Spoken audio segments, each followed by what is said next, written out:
இந்த ஆடிக்கு நம்ம சென்னை சில்க்ஸ்ல up to 50% off combo offer, uniform sari collections எல்லாம் சேர்ந்து சேவிங்ஸும் பிளாஸ்ட், கலெக்ஷன்ஸும் பிளாஸ்ட். நம்ம தி சென்னை சில்க்ஸ். தமிழ்நாட்டுல எல்லாமே சேஞ்ச் ஆயிடுச்சு. உங்க நகையையும் சேஞ்ச் பண்ணுங்க. உங்க பழைய நகைக்கு கிராமுக்கு 150 ரூபாய் கூடுதலா வாங்கி புது நகை எடுத்துக்கோங்க. அதே கம்மி சேதாரம் தான் உங்க லலிதால மட்டும்தான். ஹாலிடேஸ்னாலே அது நம்ம ஜிடி ஹாலிடேஸ் தான். GT Holidays, South India's #1 travel brand. You know you are special when you're with GT Holidays. Nakkeeran நேயர்களுக்கு வணக்கம். இன்று நம்முடன் கருத்துக்களை பகிர்ந்து கொள்ள இணைந்திருக்கிறார் திராவிட வெற்றி கழகத்தின் முதன்மை செயலாளர் வல்லம் பஷீர் அவர்கள். வணக்கம் சார். வணக்கம். உதயநிதி கைது இன்னைக்கு காலிலேருந்து அதான் பரபரப்பாக போயிட்டு இருக்கு. மேகதாது விவகாரத்தில் ஒரு முடிவு எடுக்கல. திமுக தலைவர் உட்பட எடப்பாடி பழனிசாமி, அதிமுக பொதுச் செயலாளர் எடப்பாடி பழனிசாமி, விவசாயிகள் எல்லாருமே அனைத்து கட்சி கூட்டம் கூட்ட சொன்னாங்க. அனைத்து கட்சி கூட்டம் கூட்டல. இது கண்டனம் தெரிவிச்சுட்டே இருந்தாங்க. அது ஒரு விவகாரம். விவசாய கடனை சொன்னபடி நீங்கள் செய்யுங்க, தள்ளுபடி பண்ணுங்க, அது ஒன்று. அப்புறம் வழக்கமாக வரக்கூடிய ஜூன் ஜூலை மாதத்தில் வரக்கூடிய அந்த தண்ணீர் வரலை. இதனால் விவசாயம் பாதிக்கப்பட்டிருக்கு. அந்த மாவட்டத்தை வறட்சி மாவட்டமாக அறிவிங்க. கடந்த 5 ஆண்டுகள் எப்படி இருந்ததுன்னு பாருங்கள். இப்போ தான் இந்த மாதிரி ஆயிருக்கு. உள்பட பல்வேறு கோரிக்கைகள் முன் வச்சு ஆர்ப்பாட்டம் திமுக நடத்துச்சு தஞ்சாவூரில். இந்த கூட்டத்தில் உதயநிதி பேசுனது தான் இப்போ விவகாரமாயிருக்கு. இதுக்கு கைது வரைக்கும் போகணுமா அப்படிங்கிறது தான் அரசியல் கட்சி தலைவருடைய கேள்வி. இப்போ எடப்பாடி பழனிசாமி என்ன சொல்கிறாரு, அதிமுக பொதுச் செயலாளர், திமுகவை கடுமையாக எழுத்து பேசக்கூடியவர், அவர் அதிகமாக பேசுகிறாரு. அது நாங்களே பல தடவை சொல்லியிருக்கோம், அது வேற. ஆனால் கைது தேவையா? நாளைக்கு சட்டமன்றம் கூட இருக்குது. எதிர்கட்சி தலைவர் இல்லாமல் அவை நடக்கலாமா? அதுக்கு ஏதாவது திட்டம் இருக்குதா அப்படிங்கிற கேள்வி எழுப்புறார். அன்புமணி உங்களுக்கு தெரியும், கடுமையாக திமுகவை பேசிட்டும் இருக்கிறார். உதயநிதி பேச்சுக்கும் நான் கண்டனம் தெரிவிக்கிறேன், கைதுக்கும் கண்டனம் தெரிவிக்கிறேங்கிறார். கைதும் ஏற்க முடியாது. உதயநிதி பேச்சும் என்னால் ஏற்க முடியாது, அதே போல் கைதையும் ஏற்க முடியாது அப்படிங்கிறார். எப்படி பாக்குறீங்க? உதயநிதி ஸ்டாலின் அவர்களினுடைய கைது நடவடிக்கை என்பது முழுக்க அரசியல் பழிவாங்குகிற போக்கு என்பதுதான் யதார்த்தமான உண்மை. அது ஏன் அரசியல் பழிவாங்குகிற போக்கு என்று சொன்னால், அவர் மீது போடப்பட்டிருக்கிற பிரிவுகளிலேயே அவர் எப்படி பழிவாங்கப்பட்டிருக்கிறார் என்பது பட்டவர்த்தனமாக இந்த நாட்டு மக்களுக்கு வெளிச்சமாகி விடுகிறது. எஃப்ஐஆர் காப்பியை நான் உங்களுடைய நேர்காணலுக்கு வருவதற்கு முன்பாகத்தான் பார்த்தேன். 9 பிரிவுகளில் வழக்கு பதிவு செய்திருக்கிறார்கள். குற்றச்சாட்டு என்பது, புகார் என்பது எதன் பொருட்டு கொடுக்கப்பட்டது என்று சொன்னால், பெண்களை இழிவுபடுத்தி விட்டார், பெண்களை மலிவாக பேசினார். இதுதானே குற்றச்சாட்டு. தஞ்சாவூர் ஈஸ்ட் ஸ்டேஷன்ல கொடுத்த பெட்டிஷன் என்னன்னா இதுதான் பெட்டிஷன். இவர் மீது போடப்பட்டிருக்கிற வழக்குக்கும் புகாருக்கும் ஏதாவது தொடர்பு இருக்கா அப்படின்னு கேட்டா, 2 பிரிவுகளுக்கு மட்டும்தான் தொடர்பு இருக்கு. மீதம் இருக்கக்கூடிய பிரிவுகள்லாம் வெவ்வேறு பிரிவுகள். அது என்ன பிரிவுகள்ங்கிறத நம்ம விரிவா பார்ப்போம். இப்ப இந்த 2 பிரிவுல குறிப்பிடுறாங்க இல்லையா. ஒண்ணு என்ன அப்படின்னு சொன்னா, இந்த பாரத் நியாயா சன்ஹிதா, அந்த BNS சொல்லப்படுகிற அந்த பிரிவுகள் இருக்குல்ல, அதுல BNS 79 BNS 296B 2 மட்டும்தான் பெண்கள் தொடர்புடைய பிரிவுகள். மீதம் இருக்கக்கூடிய 7 பிரிவு வழக்கு போட்டிருக்கிறாங்க. அதுல என்னன்னா, BNS 196 மதம், மொழி இவற்றை பேசி சமூக பதட்டத்தை உருவாக்குதல் அப்படிங்கிற பிரிவு. அடுத்து BNS 152 இது பொய்யை பரப்பியதற்காக அவர் மீது வழக்கு பதிவு செய்ய வேண்டும் என்கிற அந்த ஒரு பிரிவு. இதுல ரொம்ப முக்கியம் என்னன்னா, BNS 192 போட்டிருக்காங்க. இந்த 192 கலவரத்தை தூண்டுகிற வழக்கு. எந்த இடத்துல அவர் கலவரத்தை தூண்டினாரு அப்படிங்கிறத குறிப்பாக பார்க்க வேண்டியிருக்கு.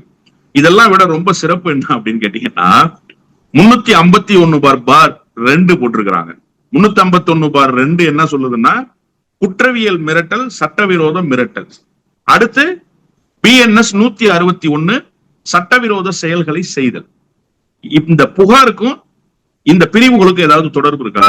எந்த தொடர்பும் கிடையாது. இதெல்லாம் எந்த இடத்துல கொண்டு அவங்க மெர்ஜ் பண்றாங்க அப்படின்னு பார்த்தா, அவர் இன மொழி துவேஷத்தை பேசினாரு, பிரிவை உண்டாக்கி அதன் மூலமாக சமூக பதட்டத்தை உருவாக்குனாருன்றாங்கல்ல. அவர் என்ன சொன்னாருன்னா, தமிழர்கள் நாங்கள் தொடர்ந்து போராடுவோம், வஞ்சிக்கப்படுறோம்னாரு. இதுல எங்க இருந்து சார் இன தூய்மைவாதம் இருக்கு? அப்போ உரிமைக்காக பேசியதற்கு போடப்பட்ட வழக்கு. காவிரி பிரச்சனை குறித்து தொடர்ச்சியாக திமுக எதிர்குரல் எழுப்புகிறது.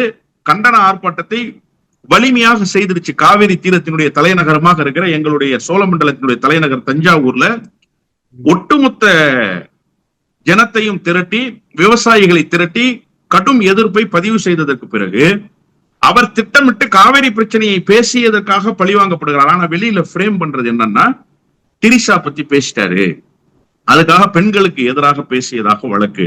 ஒரு விஷயம், இப்ப இந்த புகாருக்கே முகாந்திரம் இருக்கா அப்படிங்கிறத பார்க்கணும். கண்டிப்பா இந்த பெட்டிஷன் கோர்ட்ல நிக்காது. இப்ப கூட கோர்ட் உங்க நேர்காணலுக்கு வருவதற்கு முன்பாக என்ன செய்தி அப்படின்னு சொன்னா, அவரை இன்றைக்கு விசாரித்து விட்டு விடுதலை பண்ணிடணும், அனுப்பி வைத்து விட வேண்டும்னு கோர்ட் உத்தரவு. அங்க தலைமை வழக்கறிஞர், அரசு தலைமை வழக்கறிஞர் என்ன சொல்லியிருக்காருன்னா, அவர் விசாரணைக்கு பிறகு காவல் நிலையத்தினுடைய ஜாமீன்லயே விடுவிக்கப்பட்டுருவாரு அப்படிங்கிற தகவலை சொல்லியிருக்கிறாங்க. இப்போ இதுல புகார் அளித்தவர்களினுடைய நோக்கம் என்ன அப்படின்றது தெளிவா தெரிஞ்சிருச்சு. பெண்களுக்கு எதிராக பேசியதாக புகார். கீழே இருந்து ஒரு குரல் வருது, அதுக்கு ஒரு பதில் சொல்றாரு, அப்புறம் நான் அந்த அர்த்தத்துல சொல்லலாம் அப்படிங்கிற மாதிரி பதில் இன்னொன்னு சொல்றாருல்ல, அங்கதான் பிரச்சனையாச்சுங்கிறாங்க. அதுதான் விவாதமா இருக்கு. இத திரித்தும் மறித்தும் பேசுறாங்க. உதய் பேசுனது என்ன அப்படிங்கறத புரிஞ்சுக்கிட்டா இதுல சிக்கலுக்கே வேலை இல்லை. தண்ணி வரலன்றத பத்தி கவலை இல்லை அப்படிங்கும் போது கீழ இருந்து ஒரு குரல் வருது. எங்க வருதோ இல்லையோ அவருக்கு அங்க வந்துடணும் அப்படின்னா, கீழ இருந்து யார் பேரை சொன்னாங்களோ அவங்க வீட்டுக்கு தண்ணி வரணும் அப்படின்றது தானே கருத்து. இதுல என்ன பெண்களுக்கு எதிராக பேசிட்டார் அவரு? இதற்கு முன்பு அண்ணன் நயினார் நாகேந்திரன் பேசினார், ஞாபகம் இருக்கா உங்களுக்கு? விஜய் முதல்ல மீண்டு வரணும், எங்கிருந்து மீண்டு வரணும்னு சொல்லி அந்த நடிகையினுடைய பேரை சொல்லி அவரிடமிருந்து மீண்டு வெளியில வரணும்னு சொன்னாரு. அந்த மாதிரி ஏதாவது பட்டவர்த்தனமாக பேசிட்டாரா? பெரும்பாலும் எதிர்கட்சி பாஜக, வானதி சீனிவாசன், இப்போ நடிகை குஷ்பு, இவங்க எல்லாருமே சொல்கிறது குறிப்பிட்ட ஒரு ஜோதிமணி எல்லாருமே சொல்கிறது இதானே, பெண்கள்னா எதுக்கெடுத்தாலும் ஒரு கேவலமாக பார்க்குறாங்க, இந்த மாதிரி பேசுகிறாங்க, அவர் பேசுனதே இரட்டை அர்த்தத்தோட தான் பேசினாரு அப்படின்னு ஆணித்தரமாக எல்லாருமே சொல்கிறாங்க. அதை பெண்களுக்கான சொத்துரிமையை பெற்றுத்தந்த இயக்கத்தினுடைய தளபதி அவரு, மறந்துடாதீங்க.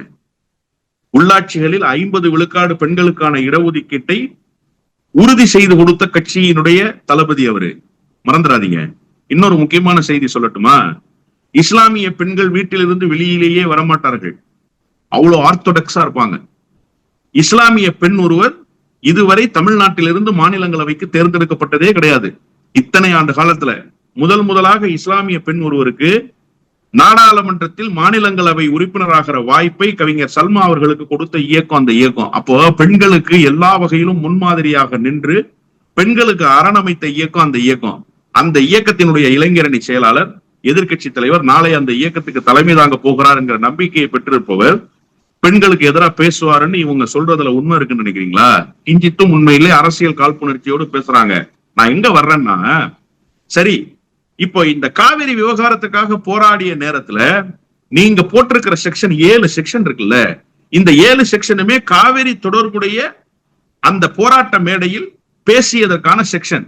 ஆனா அங்க ஏன் கொண்டு ஒரு நடிகைக்கு எதிராக அந்த விஷயத்தை கருத்தை திணிக்கிறீங்க? அப்ப அந்த நடிகையை ஏதோ அரசியலுக்கு கொண்டு வருவதற்கு இதை ஒரு டூல் மெட்டீரியலா நீங்க பயன்படுத்துறீங்கன்னு நான் புரிஞ்சுக்கிறேன். நான் பகிரங்கமாக குற்றம் சாட்டுகிறேன்.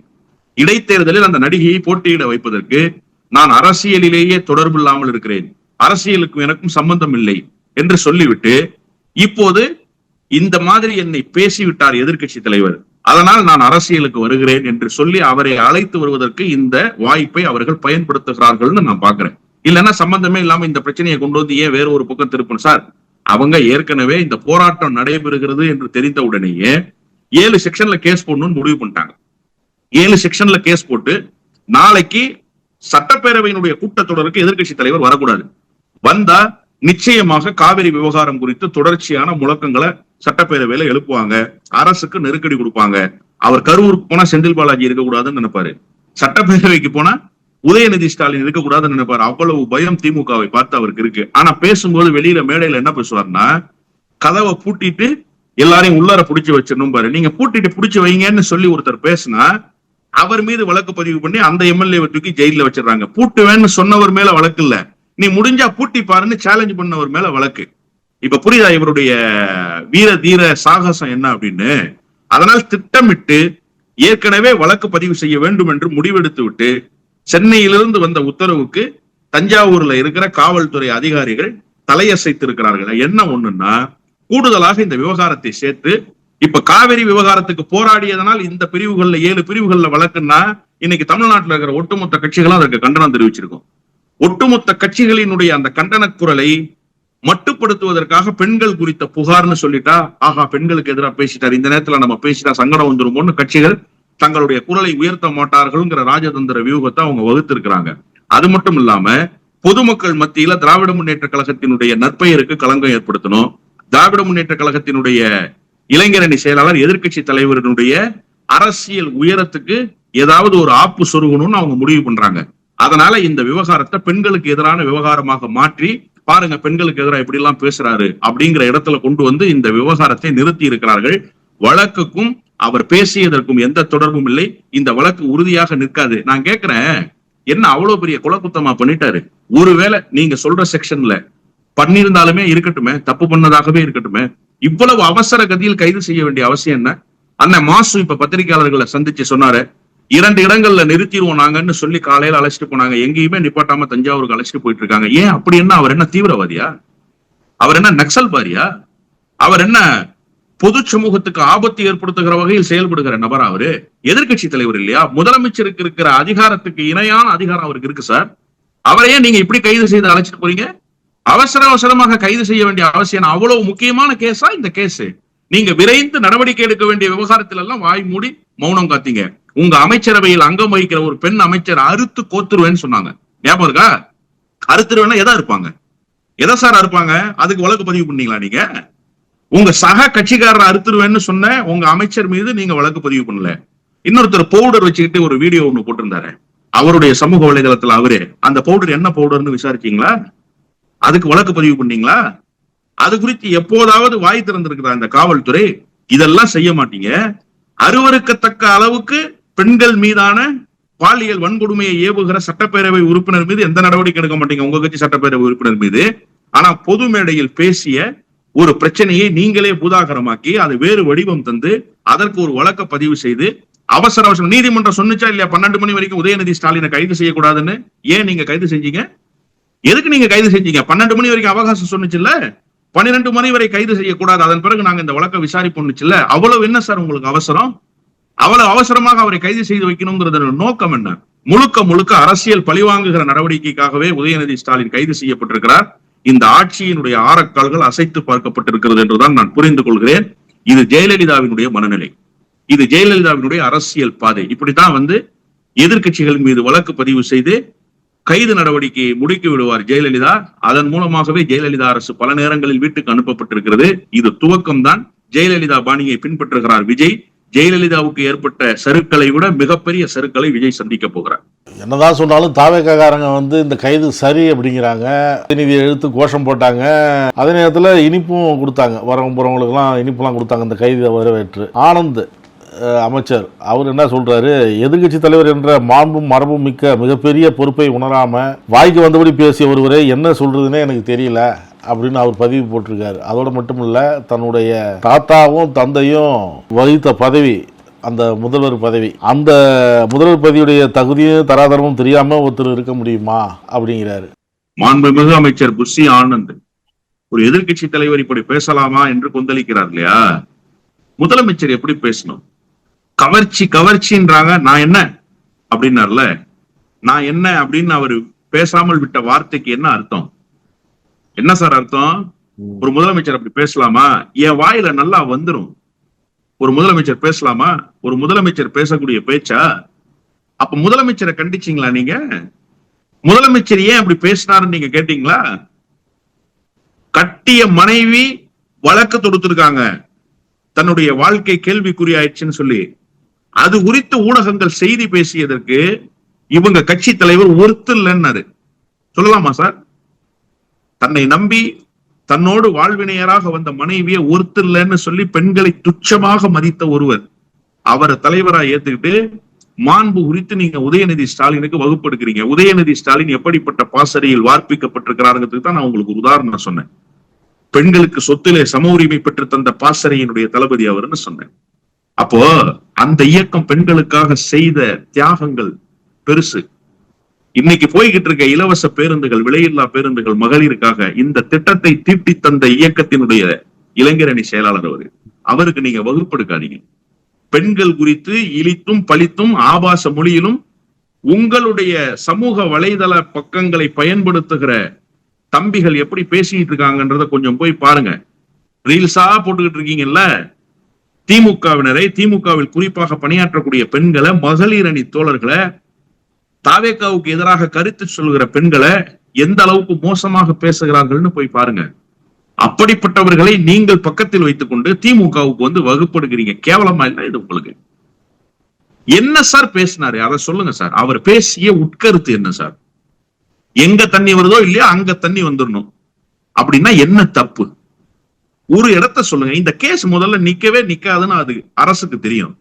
அதனாலதான் அவசர கதியில கைது செஞ்சு ஒரு நாளாவது உள்ளார வச்சிடணும்னு ரொம்ப துடிச்சது இந்த அரசு.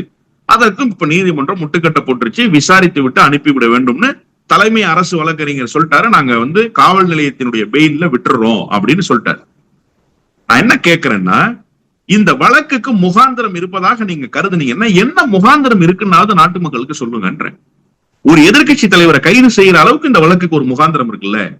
யார் குறித்து பேசினார், அவர் என்ன தவறாக பேசினார், அதை கொஞ்சம் விலாவரியா எடுத்து சொல்றதுக்கு உங்களுக்கு திராணியோ தெம்போ இருக்கா?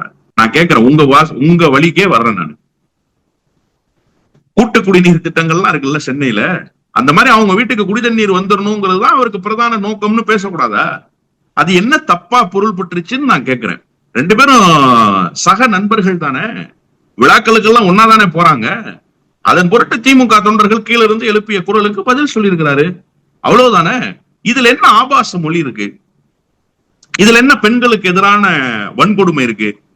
என்ன சொல்லிட்டார் அப்படி? வன்கொடுமை, பெண்களுக்கு எதிரான வன்கொடுமை தடுப்பு சட்டத்தின் கீழ் நடவடிக்கை எடுக்கிற அளவுக்கு அப்படி என்ன சொல்லிட்டாருன்னா சொல்லுங்க. எடப்பாடி பழனிசாமி அவர் ஒரு வார்த்தை சொன்னாரு. அது இப்ப நீங்க சொல்றது, நிறைய பேர் சொல்றது அந்த நாளைக்கு சட்டமன்றத்துக்கு உதயநிதி வரக்கூடாது, அதுக்கான ஒரு பிளான் போட்டது தான் இது அப்படின்னு சொல்றது. உண்மையிலுமே அதுதானா? நாளைக்கு பட்ஜெட், அப்ப உதயநிதி வரல அப்படிங்கிறப்ப தாவேகாவுக்கு என்ன லாபம்? இல்ல, உதயநிதி ஸ்டாலின் சட்டப்பேரவைக்கு வரக்கூடாதுன்றதுதான் பிரதான நோக்கம். வராததுனால என்ன லாபம்? நல்ல கேள்வி, அருமையான கேள்வி. எதிர்கட்சிகள் இல்லை என்று சொன்னால் அவையை ரொம்ப சுமூகமா நடத்தி முடிச்சிடலாம். இந்த காவிரி விவகாரம் குறித்து கூடுதலான பதில் சொல்ல தேவையில்லை. இப்ப காவிரி பிரச்சனை என்பது கடந்த 10 நாட்களாக தமிழ்நாட்டினுடைய ஜீவாதார குரல் என்பதை யாருமே மறுதளிக்கவே முடியாது. சார், ஜூன் மாசம் 12ஆம் தேதி திறக்கப்பட வேண்டிய தண்ணீர் சார், இன்னைக்கு என்ன சார் தேதியாச்சு? ஆகஸ்ட் மாசம் 4ஆம் தேதி ஆச்சு சார். இதுவரைக்கும் தண்ணீர் திறக்கப்படுவதற்கான அறிகுறியே தென்படல சார். இவர் பேச்சுவார்த்தைக்கு போறேன்னார் சார். பேச்சுவார்த்தைக்கு போகாதீங்க நீங்க இருக்கிற தலைவர்கள் எல்லாம் சொன்னாங்க முன் அனுபவத்தின் அடிப்படையில. ஆனா அங்க இருக்கிற DK சிவகுமார் நீ வராதன்ட்டாரு. அவர் என்ன சொன்னாரு? நீ வராத இங்க பேச்சுவார்த்தைக்கு, எங்க மாநிலத்துல பதட்டம் இருக்குன்னா என்ன அர்த்தம்? நீ வந்தா கல் வீசுவான்னு அர்த்தம், நீ வந்தா செருப்பு வீசிடுவான்னு அர்த்தம். அதனால நீ வராதேன்னு சொன்னாரு. அது குறித்து ஒரு வார்த்தையாவது பேசினாரா இந்த முதலமைச்சர்? எப்படிங்க எங்க கூட்டணிக்கு தலைமை தாங்குகிற முதலமைச்சரை நீங்க வர வேண்டாம்னு சொன்னீங்கன்னு தன்னுடைய சக காங்கிரஸ் நண்பன் மாணிக்கம் தாக்கூர் கேட்டாரா? இப்ப இதெல்லாம் திமுக வந்தா கேட்கும்ல, சட்டமன்றத்துல நெருக்கடி கொடுக்கும்ல, இது வரைக்கும் நீங்க எடுத்திருக்கிற நடவடிக்கை என்னன்னு கேட்கும்ல, இதுக்கெல்லாம் பதில் சொல்லணும்ல. அதனால திமுகவினுடைய குரல் வலையை பிடித்து நசுக்கி நிறுத்தி விடலாம் என்று விஜய் கருதுறாரு. அதனாலதான் உதயநிதி ஸ்டாலின் அவர்கள் நாளைக்கு சட்டப்பேரவைக்கு வரக்கூடாதுன்னு நினைச்சு இந்த கைது நடவடிக்கை மேற்கொண்டு. கைதுல என்ன சந்தேகம் இருக்கு? இல்லன்னா இவ்வளவு அவசரம் ஏன்னு கேட்கிறேன். இவ்வளவு அவசரம் காட்ட வேண்டிய வழக்கா இது? எப்ப FIR ஃபைல் பண்ணீங்க? பெட்டிஷன் எப்ப வந்துச்சு? இதுக்கு முன்பு நடந்த குற்றச்சாட்டுகள், வழக்குகள், அதுல இருந்த FIR அதெல்லாம் நீங்க இந்த மாதிரிதான் துரித கதியில செயல்பட்டு கைது நடவடிக்கைகள் மேற்கொண்டீங்களா நீங்க ஆட்சிக்கு வந்ததுக்கு பிறகு? இந்த வழக்கை மட்டும் இவ்வளவு வேகம் காட்டி, அதுவும் சம்பந்தமே இல்லாம 7 பிரிவு, வெளியில சொல்ற செய்தி ஒண்ணு, பிரிவுகள் வேறு, காவிரி பிரச்சனைக்கு போராடியதற்காக ஒருவரை கைது செய்வீங்க அப்படின்னா என்ன சார் நியாயம் அது? அப்ப உங்களுடைய உள்நோக்கம் என்ன? நேற்றைக்கு ஆர்ப்பாட்ட மேடையில் இந்த விவகாரம் குறித்து அவர் பேசவில்லை என்று சொன்னாலும் அவரை கைது செய்யணும்னு திட்டமிட்டு இருக்கிறாங்க. அதற்குண்டான ஏற்பாட்டை 2 தினங்களுக்கு முன்பே வியூகங்களை வகுத்திருக்கிறார்கள். எதிர்கட்சி தலைவர் சட்டப்பேரவைக்கு வரக்கூடாது என்பதுதான் பிரதான நோக்கம். நீதிமன்றம் அதற்கு குட்டு வைத்திருக்கிறது. நாளை எதிர்கட்சி தலைவர் சட்டப்பேரவையில் முழங்கத்தான் போகிறார். விஜய் என்ன செய்கிறார் என்பதை பொறுத்திருந்து பார்ப்போம். கருத்துரை பகிர்ந்ததற்கு நன்றி சார். நன்றி. நக்கீரன் டிவிக்கு சப்ஸ்கிரைப் செய்யுங்கள். உங்கள் ஆதரவே எங்கள் பலம். ஆசிரியர்களுக்கு நண்பனாகவும் மாணவர்களுக்கு ஆசானாகவும் திகழும் தேர்வு வழிகாட்டி. ஒவ்வொரு பாடத்திற்கும் அனுபவமிக்க ஆசிரியர்களின் துல்லியமான தெளிவான விடைகள். CNC இருக்கு, தேர்வு பயம் எதற்கு? இது தீரன் பப்ளிஷிங் ஹவுஸ் விற்பனை வெளியீடு.